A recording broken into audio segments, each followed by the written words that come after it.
Just as applying the law of perspective to the horizon tells us that our Earth is indeed flat, the same principle applies to the setting of our sun. The scientist liars of our world tell us that the sun is 109 times more massive than the Earth, and that it is 93 million miles away. They state that the split between day and night is because the Earth is rotating, and that when we see the sun set we are witnessing the rotation and our arrival into the dark phase of the spin, which is a time frame called night and when our moon becomes visible. Much like the proposed curvy nature of our world and the theory of gravity, this is complete nonsense. Before turning our attention to the sun, let's first look at two examples that debunk the heliocentric model of a rotating globular Earth. The first is the New York City skyline as seen from Harriman State Park's Bear Mountain, which is 60 miles away.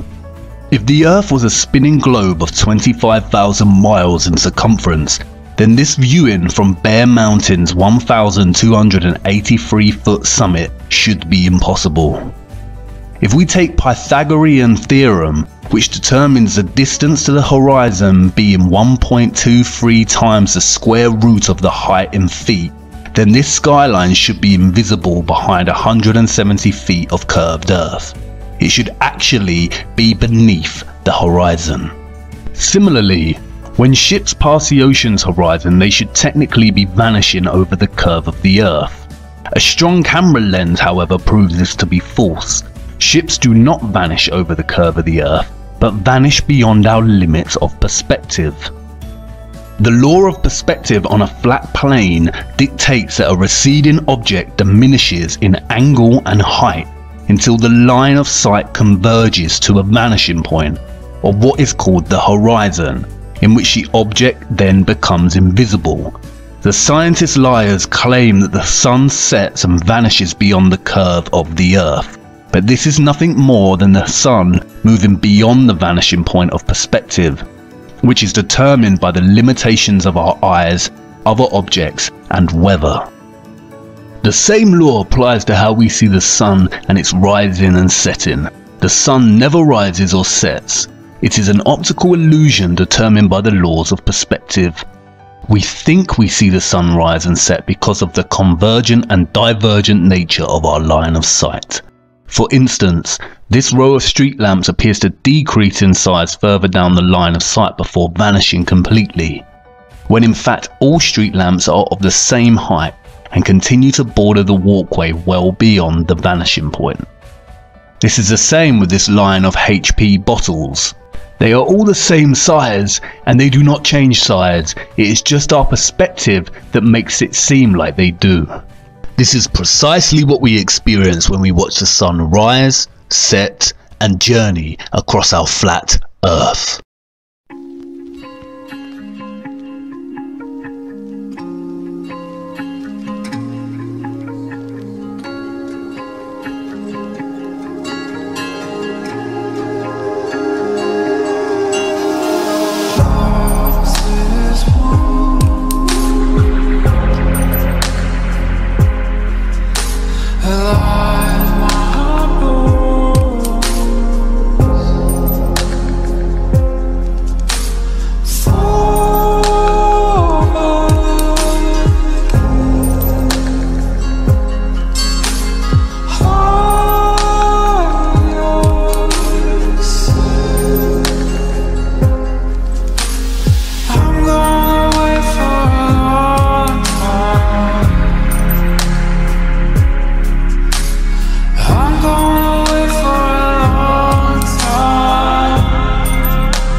NASA and many other lying magicians tell us our sun is 93 million miles from the Earth and 109 times larger than the Earth. However, amateur balloon footage taken from the clouds prove that the sun is not 93 million miles away or bigger than the Earth. What the footage shows is a locally illuminating sun cast in a localized hotspot over the Earth. If it were millions of miles away, this local hotspot would not be possible. Furthermore, if the sun was not a local luminary, then we would not experience crepuscular sun rays. The angle of the sun rays that we see when light breaks through the clouds would not be possible, and we have thousands upon thousands of photographic and empirical evidence of the sunlight behaving this way. If the sun were 93 million miles away, then its light should form a straight beam and not be displayed in angled rays. If the sun is so far away, then why does it grow so much with just a small rise in altitude on Earth? At 93 million miles away, this rise in altitude should be negligible or non-existent. The change in size suggests a locally illuminating sun that is not an inconceivable 93 million miles away, but is actually relatively close to Earth, journeying just above the clouds. And it is not 109 times larger than the Earth, but actually a lot smaller than the Earth. Our first-hand experience of the sun and the moon is that they are nigh on equal in size and circular shapes that journey similar circular paths over our flat, stationary plane. The scientist magicians make up these complicated theories of perfect spherical bodies of rock and gigantic balls of hot plasma that come with incomprehensible distances and calculations that bamboozle us. Anyone can use their common sense to discern that the sun and moon are of similar size, and the moon is not a ball of rock. And they just start making stuff up. Yeah. Like that Neil Armstrong guy. Have you seen him on the talk shows? Neil Armstrong, you mean the first man to walk on the moon? Talk about a fish story. Yeah. Man, and they're buying it. Oh, yeah.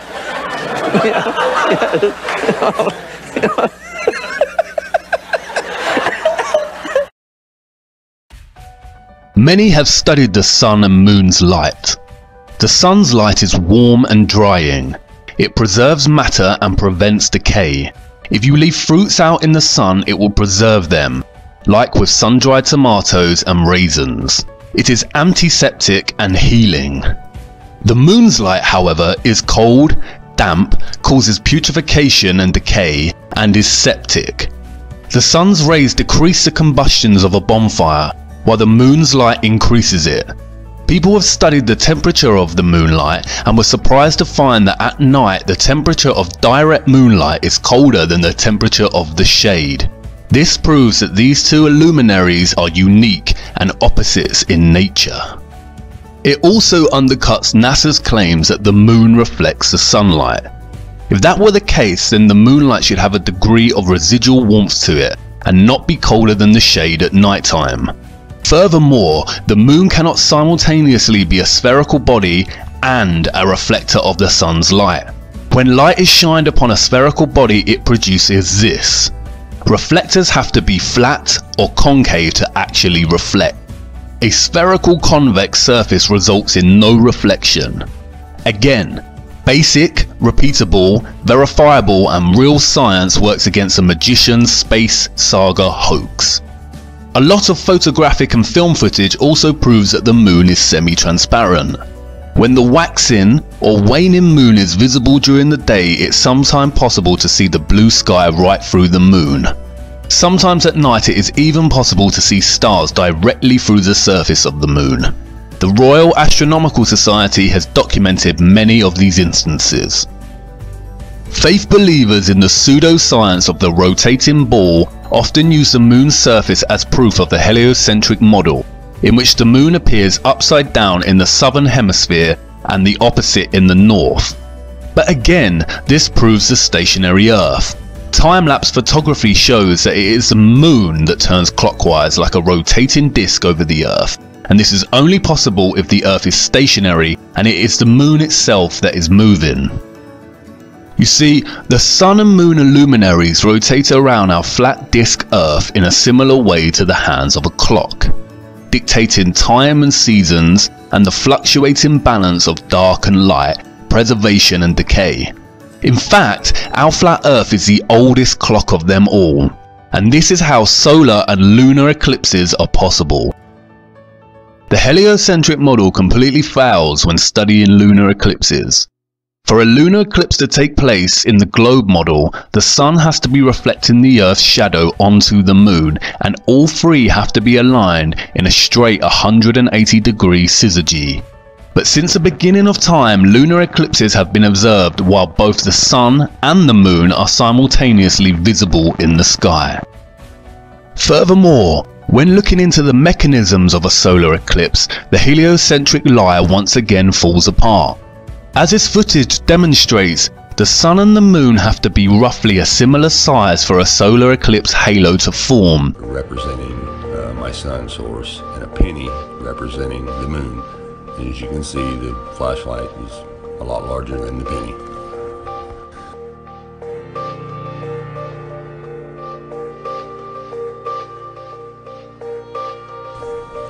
Okay, now let's place the Sun 93 million miles out into space like this.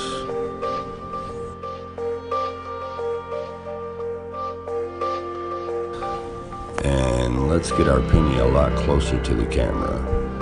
Okay, where it's about the same size as the flashlight in perspective. Okay, now that doesn't look right. You can't see the corona. And it just doesn't eclipse. You can still see it light all around. It's not a total blackout. Okay, now I have a side light on the side of this flashlight that just so happens to be the exact same size in diameter as the penny, which is perfect for our next test because the Sun and the Moon are the same size on a flat Earth. And we'll bring the Sun in closer to us as it would be on a flat Earth. Now let's try our eclipse with the Moon right underneath the Sun.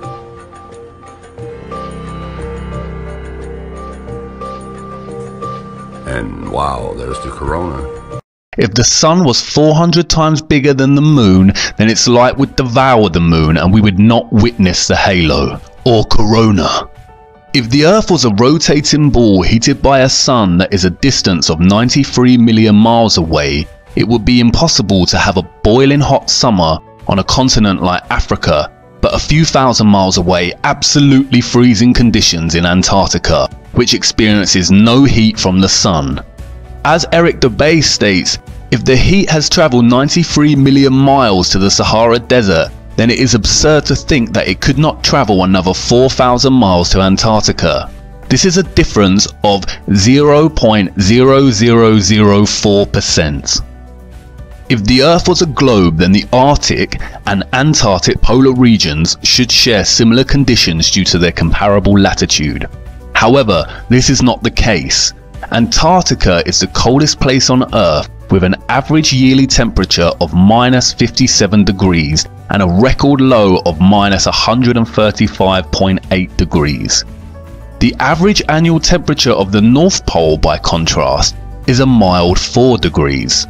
The northern Arctic enjoys mild warm summers and survivable winters. The Antarctic is so cold and harsh, the ice never melts.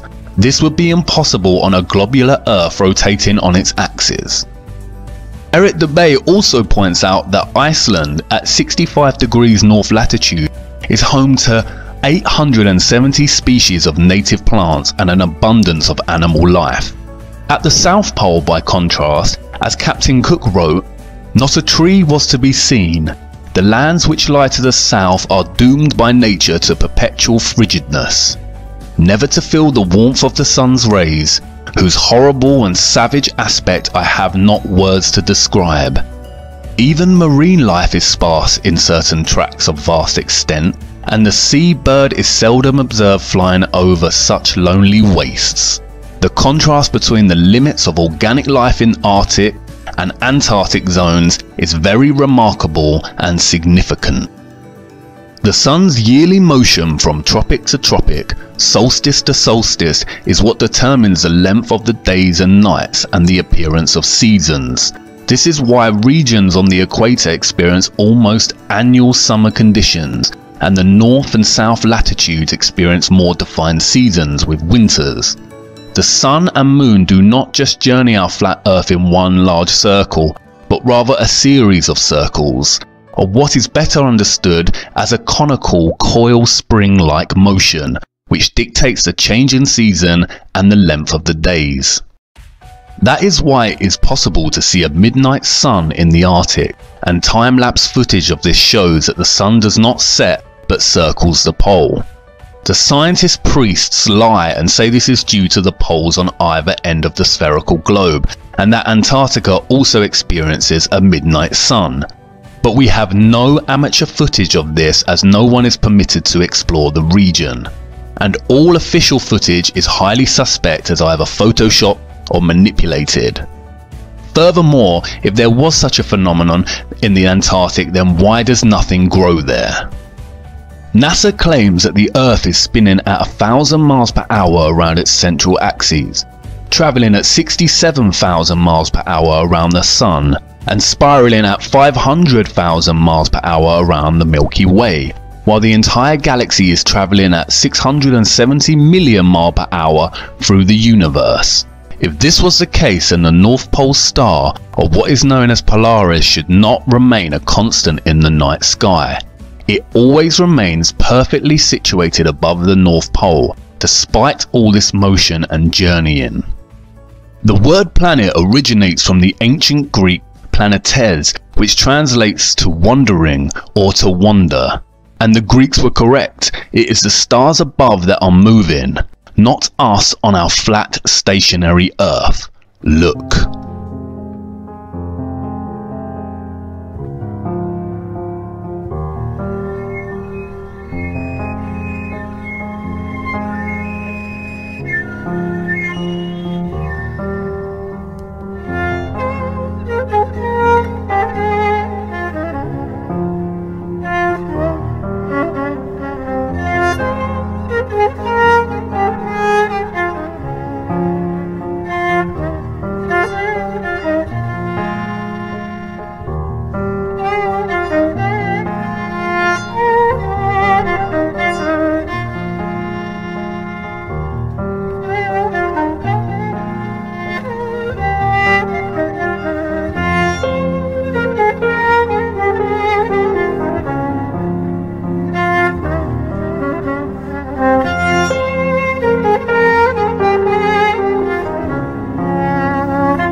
As you can see, Polaris remains a fixed constant in the middle, and all the other stars turn perfect circles around it. If the Earth was spinning at 1,000 miles per hour, the stars would be seen to travel more or less horizontally across the sky. But this is not the case. The stars form perfect circles above, emanating out from Polaris, and this can be observed all the way to the Tropic of Capricorn. The reason Polaris never moves is because the North Pole is the center of our flat and stationary Earth, just like depicted in Gleason's map and the United Nations logo. So what are the stars above our heads? And if NASA is lying about the nature of our Earth, Sun and Moon, does that mean that space and the universe are also fake and not what we think they are? The short answer is yes, space as we know it is a hoax. Our flat stationary plane does not look like this sitting in space. We will look at what the stars are and the possible real space that our flat Earth resides in. But first we must venture deeper into a different rabbit hole. We have come a long way, but we have only really scratched the surface. This next rabbit hole is deep and dark, but it is necessary.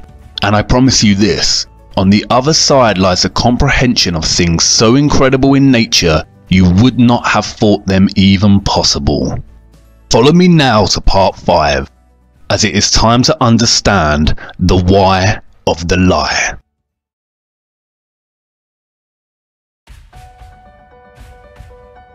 Right before the founding and establishment of NASA, there was a significant historical event that holds the key to understanding the reason behind their lies and the signing of the UN Treaty on Antarctica. But before looking at this event, it is necessary to examine the theory of the Big Bang, and any historical reference to such a phenomena before the theory was established in 1929 by Edwin Hubble, who was influenced by the work of Albert Einstein and Georges Lemay. When tracing the beliefs and theories on the origins of the world we inhabit through history, I discovered various creationist tales, primarily of similar nature to the Abrahamic view of creation. I also encountered various works of philosophers and scientists such as Aristotle, Immanuel Kant, Johannes Kepler and Isaac Newton that proposed a theory of the infinite nature of the universe. There is one text, however, that predates all of these ideas. The Kabbalah, a tradition of Jewish mysticism that can be dated back to 13th century BC, 1,000 years before Aristotle lived. In traditional understanding, it is said to originate from the time of Eden. The Kabbalah's account of the origin of the Earth and universe is a complex one, but the summary of its vision can be understood through its concept of Ein Sof, which translates to unending or infinity. The Kabbalah lays out its origin story as such. In the beginning, the Ein Sof withdrew into itself, creating an empty space or vacuum, within which the forces of Din began to take on an independent life. The contraction of the Ein Sof thus resulted in a purging of the harsh Dross, which contained all elements of potential evil from the being of God. The empty space thus contained the forces of Din and a remnant, the Reshimu, or impression of the divine light. At this point, the Ein Sof emanated a ray, which is represented in the first letter of the Tetragrammaton. This ray worked to organize the opposing forces that now filled this space. The opposing forces were together in a vessel no bigger than a tiny spark. This ray caused the shattering of the vessel and formed the planets and brought into manifestation the primordial man. Moses Nachmanides, a 13th century Kabbalist rabbi, summarizes this origin story, stating, "There was only one physical creation, and that creation of a tiny speck. As this speck expanded out, this substance, so thin it has no essence, turned into matter as we know it." This is strikingly similar to what we have come to know as the Big Bang. Universe Today provides a succinct summary of the Big Bang.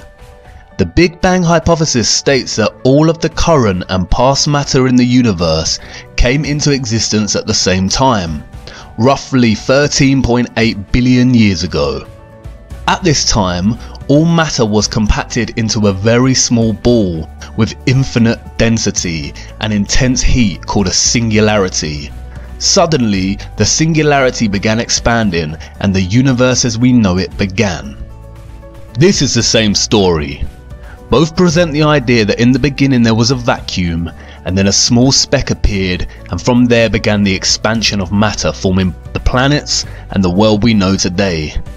The only difference is the Kabbalah is written in a mythological discourse and the Big Bang is constructed in scientific discourse.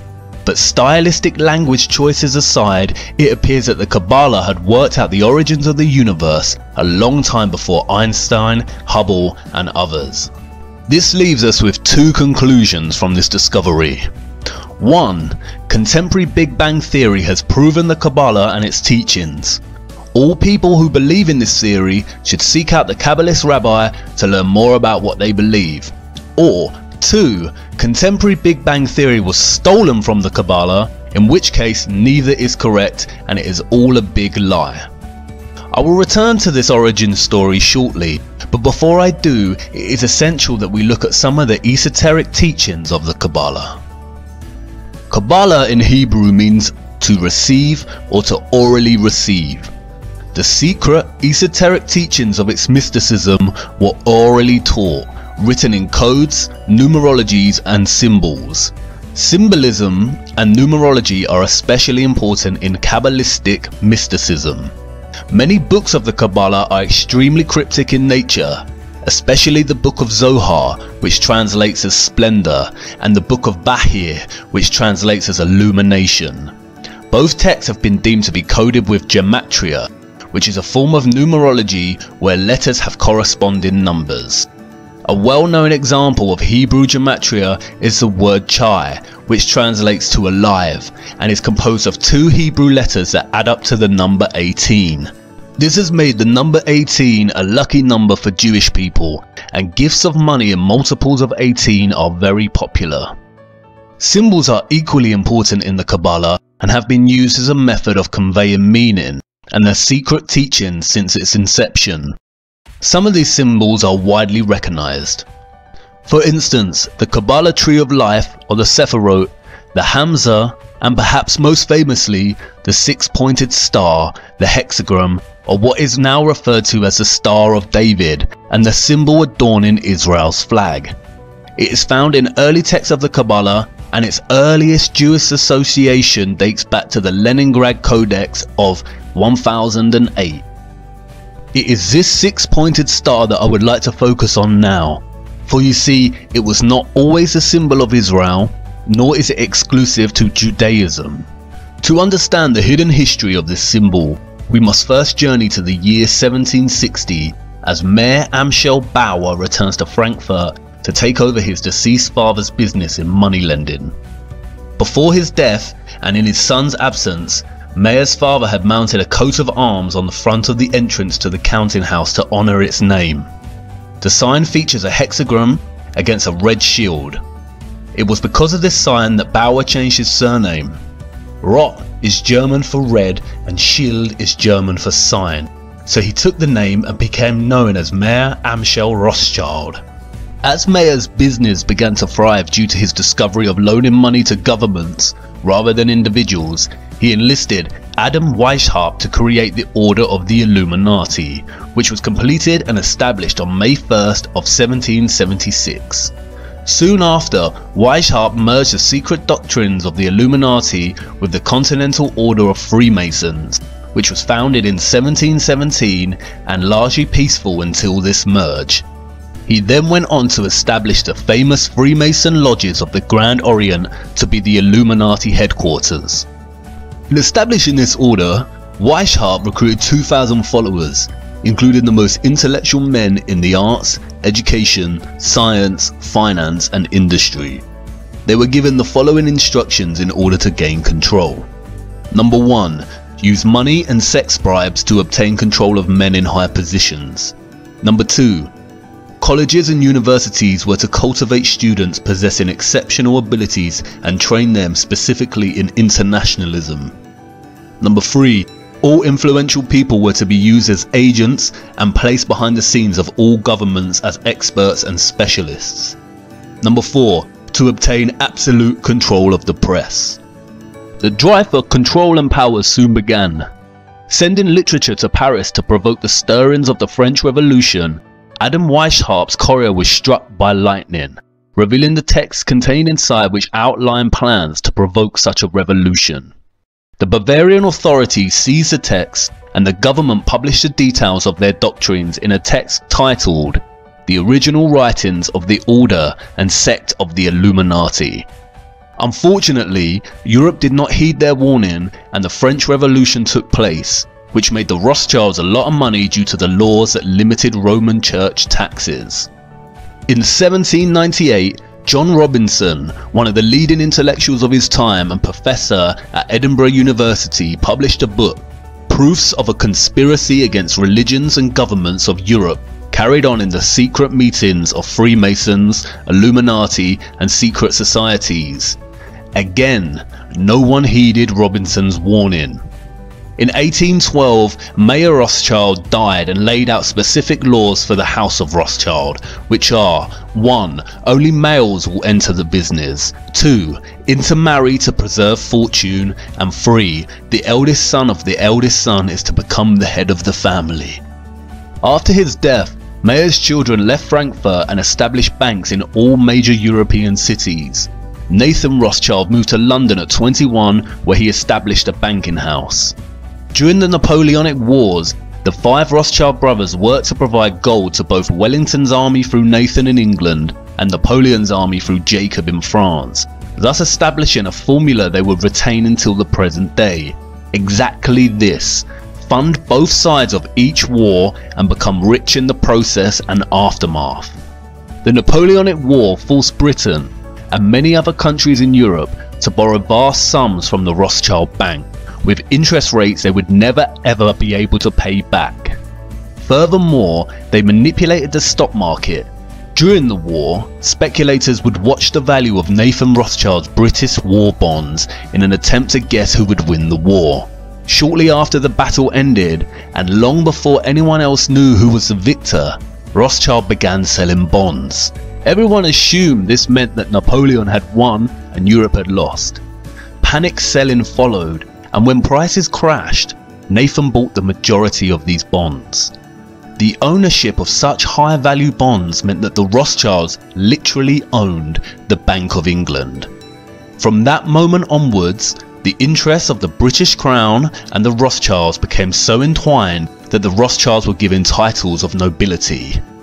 Nathan famously said, "I cared not what puppet is placed upon the throne of England to rule the empire on which the sun never sets. The man who controls Britain's money supply controls the British Empire, and I control the British money supply." The Rothschilds used their control of the Bank of England to replace the method of shipping gold from country to country, and instead used their European banking network to establish a system of paper debits and credits, the same system we use today. At the end of this period, the Rothschild family controlled half the wealth of the entire world. During the 19th century, the Rothschilds took control over the financial operations of the Catholic Church worldwide and began setting up their banks in the United States. They also began to gain control in other areas of industry. In 1862, the Rothschilds used one of their own, John D. Rockefeller, to form an oil company called Standard Oil, which went on to dominate all competition and was funded to prominence by the Rothschilds. The Rockefellers would go on to lead oil, establish Big Pharma, and own all the major education systems, colleges in the United States. The Rothschilds' power and influence grew through the tentacles of each industry as planned with the establishment of the Illuminati. Towards the end of the 19th century, and before establishing their major dominant banking presence in the United States, the Rothschilds founded the Zionist Congress to promote Zionism, a political movement with the sole aim of moving all Jews into a singular Jewish nation state, and arranged its first meeting in Munich. The meeting was chaired by Theodor Herzl, who later stated in his diary, "It is essential that the sufferings of Jews become worse. This will assist in realization of our plans. I have an excellent idea. I shall induce anti-Semites to liquidate Jewish wealth. The anti-Semites will assist us thereby in that they will strengthen the persecution and oppression of Jews. The anti-Semites shall be our best friends. The youngest son of Jacob Rothschild also visited Palestine during this time and supplied funding to establish the first Jewish colonies there. The Rothschild plan to establish Israel and its own Rothschild-owned country was underway, but it would not be until many years later that that plan came to fruition. Notice the hexagram on the flags at the Zionist Congress. In 1910, plans were underway in the United States to set up the Rothschild centrally owned bank, the Federal Reserve. The plans for a United States central bank were met with strong opposition from some of the wealthiest figures of the time. The three most important and powerful opponents were Benjamin Guggenheim, Isidor Straus, the head of Macy's department stores, and John Jacob Astor, one of the wealthiest men in the world and good friend of genius inventor Nikola Tesla. Their total wealth at that time was $500 million. By today's standards, that would amount to nearly $11 billion. The opposition did not last long, however. Conveniently for the Rothschilds, all three powerful opponents died aboard the Titanic when it sunk in 1912. Coincidentally, it was the Illuminati puppet J.P. Morgan who funded and built the Titanic and who was also extremely keen to establish the Federal Reserve. He cancelled his ticket on the Titanic at the last minute. Congressman Charles Lindbergh said the following after the Federal Reserve Act was passed in 1913.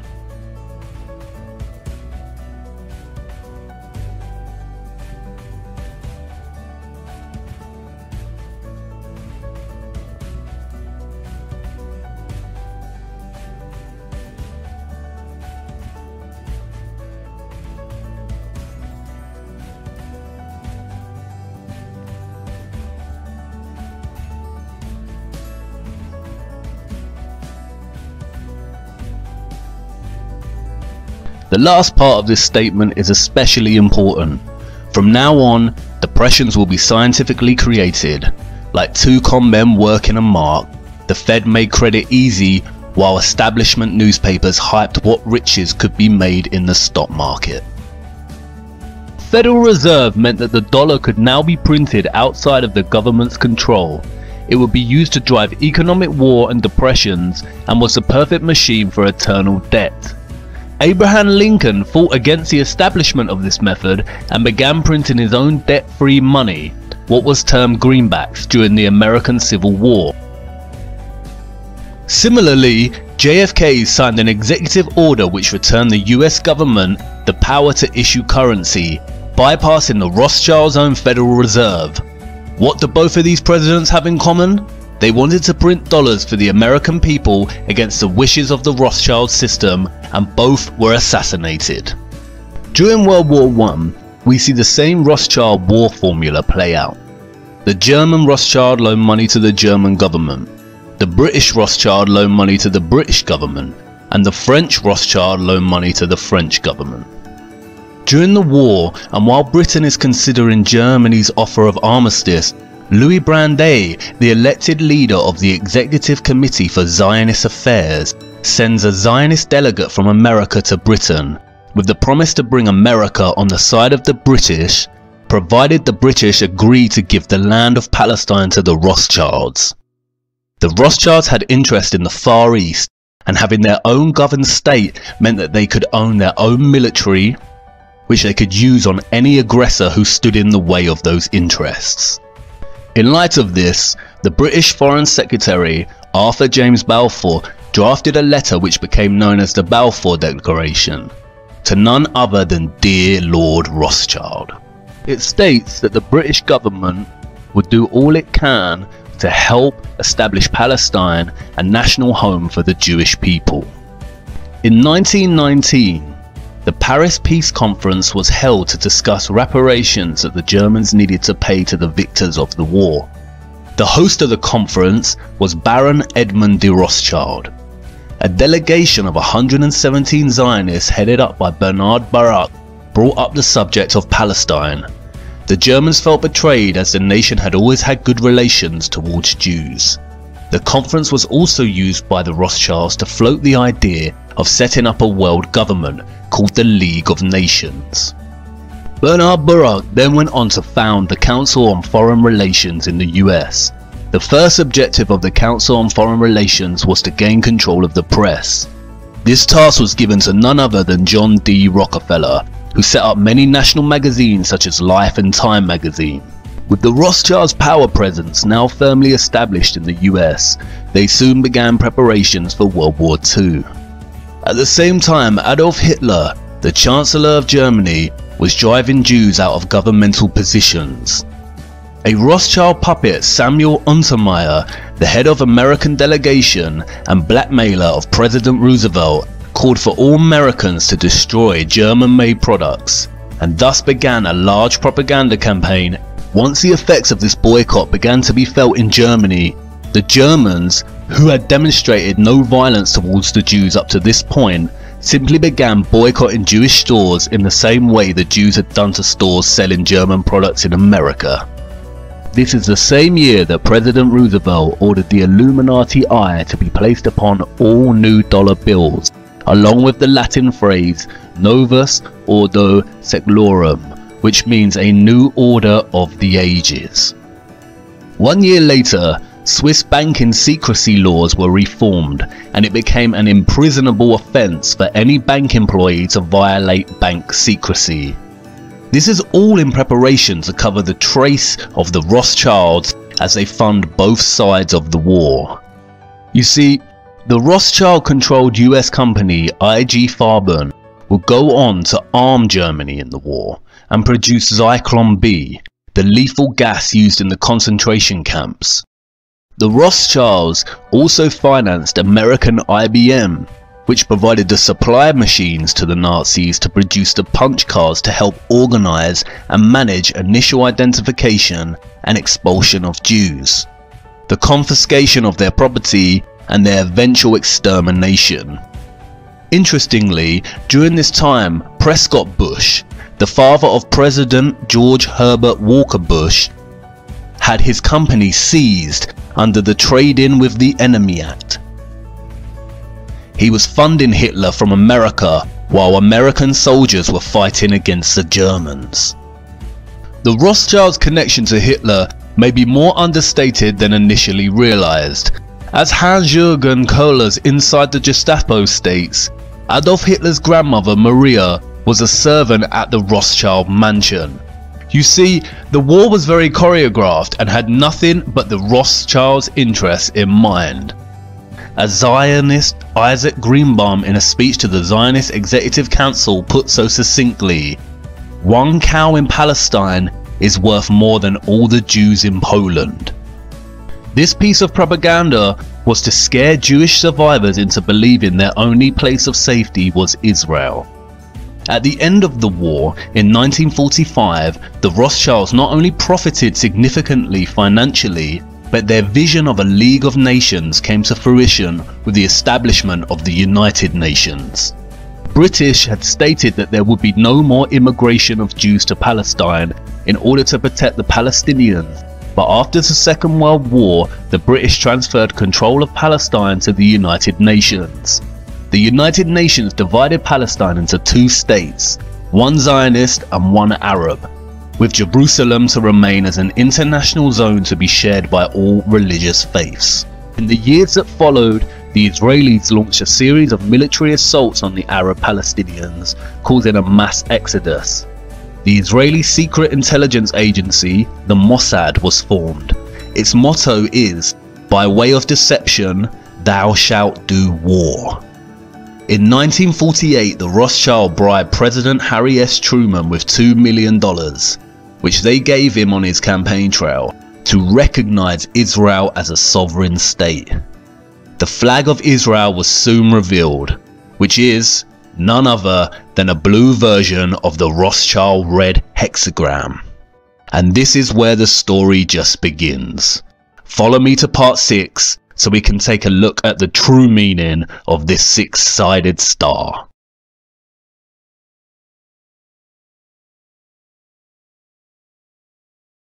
The very word secrecy is repugnant in a free and open society, and we are, as a people, inherently and historically opposed to secret societies, to secret oaths, and to secret proceedings. We decided long ago that the dangers of excessive and unwarranted concealment of pertinent facts far outweighed the dangers which are cited to justify it. Today, no war has been declared, and however fierce the struggle may be, it may never be declared in the traditional fashion. Our way of life is under attack. Those who make themselves our enemy are advancing around the globe. The survival of our friends is in danger, and yet no war has been declared. No borders have been crossed by marching troops. No missiles have been fired. If the press is awaiting a declaration of war before it imposes the self-discipline of combat conditions, then I can only say that no war ever posed a greater threat to our security. If you are awaiting a finding of clear and present danger, then I can only say that the danger has never been more clear, and its presence has never been more imminent. It requires a change in outlook, a change in tactics, a change in missions by the government, by the people, by every businessman or labor leader, and by every newspaper. For we are opposed around the world by a monolithic and ruthless conspiracy that relies primarily on covert means for expanding its sphere of influence, on infiltration instead of invasion, on subversion instead of elections, on intimidation instead of free choice, on guerrillas by night instead of armies by day. It is a system which has conscripted vast human and material resources into the building of a tightly knit, highly efficient machine that combines military, diplomatic, intelligence, economic, scientific, and political operations. Its preparations are concealed, not published. Its mistakes are buried, not headlined. Its dissenters are silenced, not praised. No expenditure is questioned, no rumor is printed, no secret is revealed. Formerly acknowledged as the Star of David, the move to adopt this symbol for the flag of Israel angered many Jews who realized that the symbol is in fact not the Star of David, but a hexagram symbol that was used in the ancient mystery religions. Many anti-Zionist Jews have since gone on to participate in annual flag burning rituals. It is in the biblical figure of Solomon that we can trace the true origins of the six-pointed star or hexagram. Solomon called the star the talisman of Saturn, or what became known as the Seal of Solomon. As we see, the bull's head is enclosed in a six-pointed star and surrounded by the letters composing the name Remphan, the planetary genius of Saturn, according to the alphabet of the Magi. The bull represents Moloch worship, which we will look at shortly, but first we need to examine two passages from the Bible that provide more detail on Solomon. Kings 11, 1-5 in the Bible features this passage. But King Solomon loved many foreign women, as well as the daughter of Pharaoh, women of the Moabites, Ammonites, Edomites, Sidonians, and Hittites, from the nations of whom the Lord had said to the children of Israel, "You shall not intermarry with them, nor they with you. Surely they will turn away your hearts after their gods." Solomon clung to these in love, and he had 700 wives, princesses, and 300 concubines, and his wives turned away his heart. For it was so, when Solomon was old, that his wives turned his heart after other gods, and his heart was not loyal to the Lord, his God, as was the heart of his father David. For Solomon went after Ashtoreth, the goddess of the Sidonians, and after Milcom, the abomination of the Ammonites. Ashtoreth here is a female goddess and the same goddess as Ishtar in Babylon, Isis in Egypt, The Romans called her Diana, and the Greeks Artemis, and the symbol is Venus. Milcom here is a male god, and its root word means king or Baal. It is the same god that is referred to as Moloch, or Nimrod in Babylon, Osiris in Egypt, Baal in Sidon. There are overlaps with Zeus in Greek culture and Jupiter in Roman culture. The symbol is Saturn. As the passage makes clear, Solomon fell in love with the women of Egypt and began to worship these false gods. Two other passages from the Bible directly reference the symbol of the star, or the seal of Solomon, or the talisman of Saturn. But ye have borne the tabernacle of your Moloch, and Chion your images, the star of your God, which ye made to yourselves. In another passage, just before being stoned to death by the Jews, Stephen accused the Jewish leaders. And you took up the tent of Moloch, and the star of your god Remphan, the figures which you made, in order to worship them. As you see, the star in the Bible is directly correlated with the god Moloch and Remphan. Remphan is another word for Saturn. If you study the geometry of the star, you realize it has 6 points, forms 6 equilateral triangles, and its interior forms a 6-sided hexagon. The 6 points, 6 triangles, and 6 sides of the hexagon equate to 666, the specific number that the Bible designated as the mark of the beast, or Lucifer's number. As Revelation states, "Here is wisdom. Let him that hath understanding count the number of the beast, for it is the number of a man, and his number is 666. Kings in the Bible specifically link Solomon with this number. Now the weight of gold that came to Solomon in 1 year was 666 talents of gold. The Bible specifically states that it was Solomon that used the star and not David. In fact, there is no evidence that David was ever associated with a star.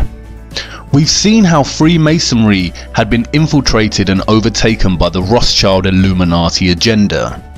Here is what Albert Pike, a Freemason in the 1800s, said about the secret society. Masonry is a search after light.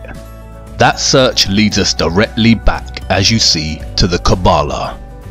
Kabbalah is the key of the occult sciences.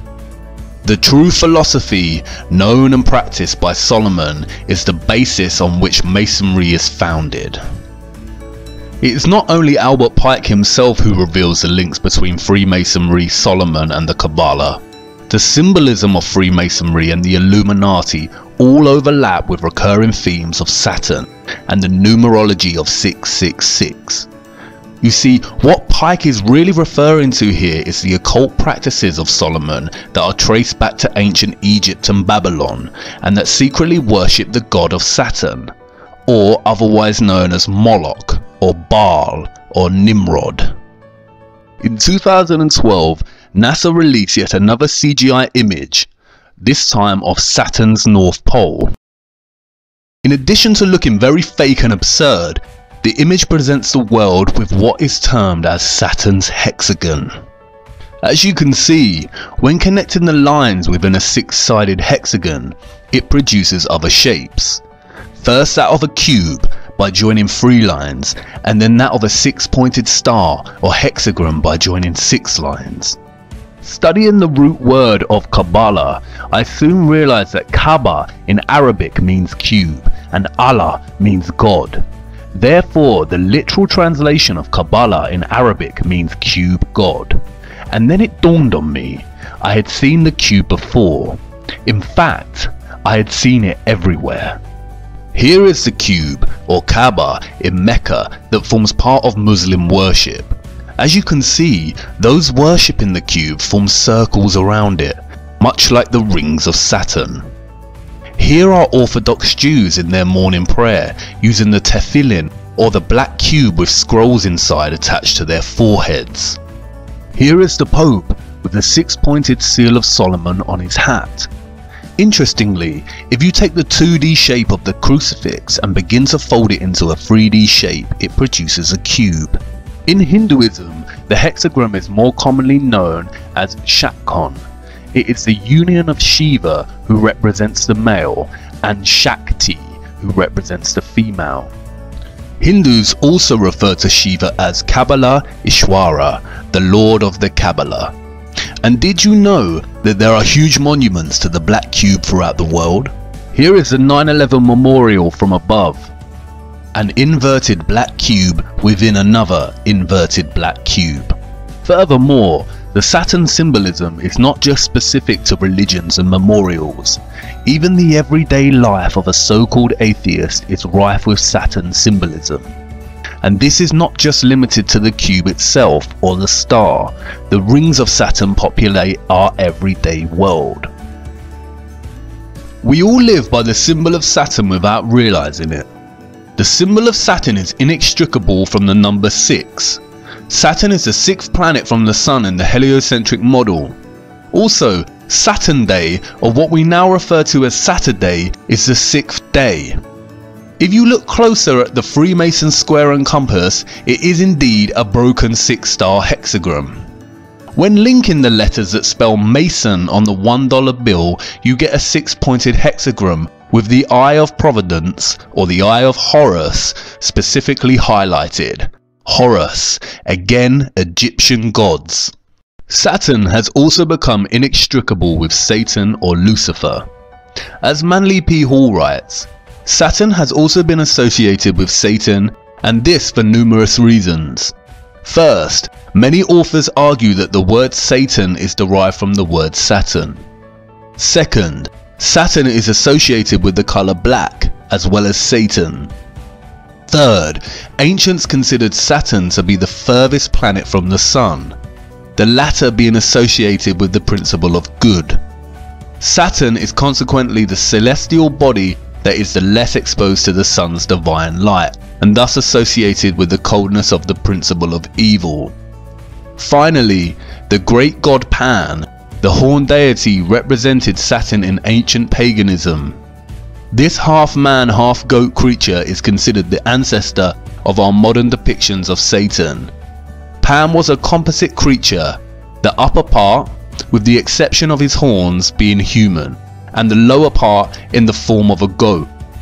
The pipes of Pan signify the natural harmony of the spheres, and the god himself is a symbol of Saturn because this planet is enthroned in Capricorn, whose emblem is a goat. The pagan Pan also has other guises such as Baphomet, the half goat, half human, who has associations with Satan and Moloch. Like Saturn, Illuminati Freemasonry symbolism is prevalent throughout our society in the form of corporate logos, and, as Albert Pike said, Freemasonry is the following of the philosophy of Solomon. It is also inextricable from the symbolism of Satanism. Here are some of the most recognized corporate logos we come across in our society today. Rebranding of old Masonic symbols and the emphasis on 666. 666, or the mark of the beast, is repeated throughout corporate symbolism. For instance, World Wide Web, or WWW, in Jewish gematria is 666. It is also used for the logo of the Monster energy drinks. It is also a recurring motif along with the single one eye of Providence. Many celebrities and politicians have been photographed making the 666 hand sign around the eyes. The sign forms a 6 and the 3 fingers indicates 3 score, or in other words, 666. Zechariah 11:17 mentions the eye in specific reference to straying from God and into Satan worship. Woe to the idle shepherd that leaveth the flock. The sword shall be upon his arm and upon his right eye. His arm shall be clean dried up, and his right eye shall be utterly darkened. And as we see again, many celebrities and famous people covering one eye, a gesture paying homage to the Eye of Horus, the Eye of Providence, and the darkened right eye of Satan. We also see many make the Horn of Canuto hand sign representative of Satan.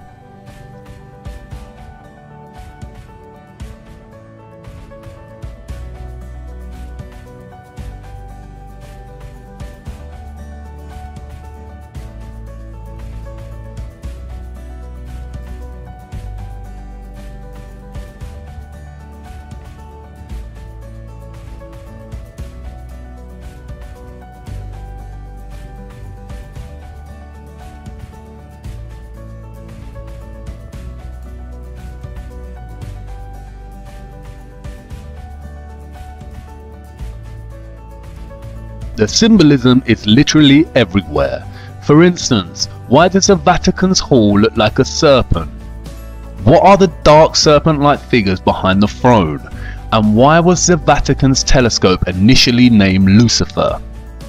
I could go on and on about the abundance of satanic, Saturn symbols in our culture, from the prevalence of Egyptian monuments to secret gestures such as the vow of silence and the Masonic one hidden hand. But I think you get the point, and there is a wealth of information out there if you want to pursue your own research. This video is only supposed to be a very basic overview of this type of symbolism. It becomes confusing because the same symbol of Saturn or Satan keeps appearing in different eras and cultures under different guises. Much like Bauer changed his name to Rothschild, the worship of Saturn has undergone so many different iterations and changes that it becomes difficult to track. I feel that this is deliberately so. And this is the point. What the Rothschilds achieved with their centralized banking and Illuminati cabal establishment of controlled leaders in every industry, such as fossil fuels, health and education, is a highly disguised and masterly executed form of infiltration. They have controlled our access to knowledge from the beginning. The Natural History Museum at Tring belonged to 2nd Baron Rothschild and is located in a Rothschild family home. The League of Nations organized the inception of the Central Natural History Museum. E.L. Rothschild Limited, a private funded family investment company and established by Sir Evelyn de Rothschild and Lynn Forrester de Rothschild, oversees a variety of Rothschild's global investments. The company currently has interests in media, real estate, agriculture and luxury goods, with a significant previous positions in financial services, technology and communications. They even own 70% of Weather Central and all of its communications. As of today, the Rothschilds own over 160 central banks and control the finances of the majority of nations on Earth. In the year 2000, there were only a few countries that did not have centrally established banks. Any nation that resists their desire to control is demonized through the media and is usually bombed under the pretense of war or terrorism. Is this starting to make sense yet? As we saw in the previous episode, all wars are deliberately choreographed, as are all politics. The opposing forces of the political left and right is all theatre to produce the illusion of choice. They are all players on the world stage whose autonomy and real governing power is limited by the elite powers such as the Rothschilds. It is the same with corporations, products and the media. The illusion of choice, when in fact they are all owned by the same top of the pyramid companies that are in the pockets of the Rothschild elite. You can discover this yourselves by just following the money. The primary aim of the Illuminati cabal is to establish Novus Ordo Seclorum, as stated on the $1 bill, and which means a new order of the ages, or a new world order. The agenda of this order is to establish a globalist one world government, with a world military, centralized banking, health, education and religion. Here we can see the former Israeli president Shimon Peres, a Rothschild puppet, meeting with the Pope to discuss uniting all religions under one world religion. And I can bet you that the one world religion would carry the symbol of Saturn. Again, I will not go into much depth about globalism and the New World Order agenda. There is a wealth of material on the internet if you are interested.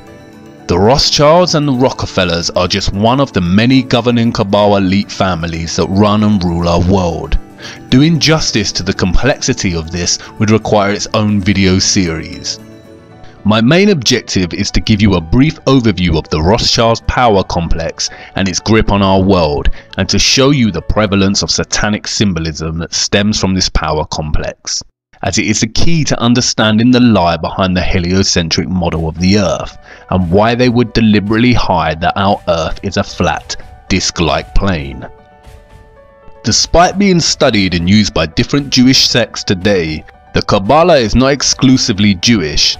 It has ties that go beyond Judaism. Jewish mysticism originated with the apostate Israelites and ancient Egypt and Canaan during the time of the serpent religions of the Ammonites, the Canaanites and Egyptians, all of which trace back to Babylon. And, as I have shown you, this is evident in the symbolism. Does this mean that Orthodox Kabbalah Jews secretly worship Saturn or Satan? No. What the Rothschilds and their puppets have successfully achieved is a worldwide worship of Saturn or Satan in its various guises through deception and infiltration without the world knowing it. I am not suggesting that Jews in general worship Satan, especially in their study of the Kabbalah, nor am I suggesting that Muslims in their prayer to the Kaaba or Catholics visiting the Vatican are Satanists. I am showing you that without actually knowing it, we are all in some way giving our energy and worship to this satanic lineage without realizing it. Even if you're an atheist, the black cube and Saturn rings are so prevalent in your life you may wear clothing with the symbolism on without even realizing. It is now important to return to the Big Bang. As I mentioned in the previous episode, the Kabbalah Ein Sof provides us two conclusions: that either the Big Bang has proven the Kabbalah and its teachings, or that the Big Bang theory was stolen from the Kabbalah. But you see, perhaps there is an even more sinister conclusion behind this. Perhaps, just perhaps, modern Kabbalists, or more specifically the Illuminati Freemasonry satanic complex, have figured out a way to force their beliefs onto others by renaming their views as science. Perhaps atheism is not atheism at all, but a deceptive form of Satan-Saturn worship, which encourages people to forsake the idea of God and creation and adopt randomness, nihilism, or the idea of nothingness, and is achieved through none other than widespread institutional control and infiltration of the sciences via the Rothschilds, Rockefellers, and other puppets. And when met with any opposition is shamed from the so-called scientific community. In a nutshell, atheism legitimized coincidence. What about all the central scientific figures supporting the heliocentric model and the theory of the Big Bang? Well, here is a photo of Zionist Albert Einstein dining with Lord Rothschild. Isaac Newton was a Freemason and had a keen interest in the occult. And all big NASA figureheads and astronauts are Freemasons and openly display this, as does Neil deGrasse Tyson. There exists an organization called the Anti-Defamation League, which serves as an instrument to try and convince everyone that any mention of the Rothschilds and their allies is an anti-Semitic attack on all Jews. This is given historical weighting by the Rothschild choreographed Holocaust and also controlled by the Rothschild-Rockefeller media complex. All major mainstream media outlets can be traced back to their control. As David Rockefeller stated at the Bilderberg Conference in 1991, "We are grateful to the Washington Post, the New York Times, Time magazine and other great publications whose directors have attended our meetings and respected their promises of discretion for almost 40 years. It would have been impossible for us to develop our plan for the world if we had been subjected to the lights of publicity during those years. But the world is now more sophisticated and prepared to march towards a world government. The supernatural sovereignty of an intellectual elite and world bankers is surely preferable to the national autodetermination practiced in past centuries. The official controlled narrative states that the Rothschilds are Jews. They are not. They are Satanists. Satanism is the hidden religion that rules the world, and its presence is so prevalent and insidiously woven into the fabric of our everyday lives it is shocking. Its method of control primarily centers around deceit. Just as the Mossad phrase states, by way of deception, thou shalt do war. And I want you to really marinate on this. Imagine If you're that powerful that you literally own the majority of nations on Earth and most of the world's GDP, if you had an agenda, is there anything that would be able to prevent you? Would people in power or of fame be able to speak out against you without it having dire consequences? Really consider that kind of wealth and power. It is becoming more and more evident we have been deceived on the true nature of our Earth. And I understand that what I am telling you probably sounds just as ludicrous and ridiculous as when I first mentioned that the Earth is flat. And I know you are on the brink of turning this off and writing it off as garbage conspiracy theory. But let me tell you this, conspiracies are real. It's the lack of evidence that makes them a theory. Stay with me. As I said before, you cannot tell people the truth, you must show them. Do not take my word for it. I cannot just make claims that there is an elite body of people that worship Satan and have operated throughout time by deceiving the common people as to the true nature of the world, and that they have full control over all the information we receive. Prevalent Satan symbolism and the history of the Rothschilds is not enough proof or evidence. If Satanism is real, then I need to show you the true evil of such worship before I show you what they are covering up with NASA. Come with me now to part 7. We are nearly through this rabbit hole.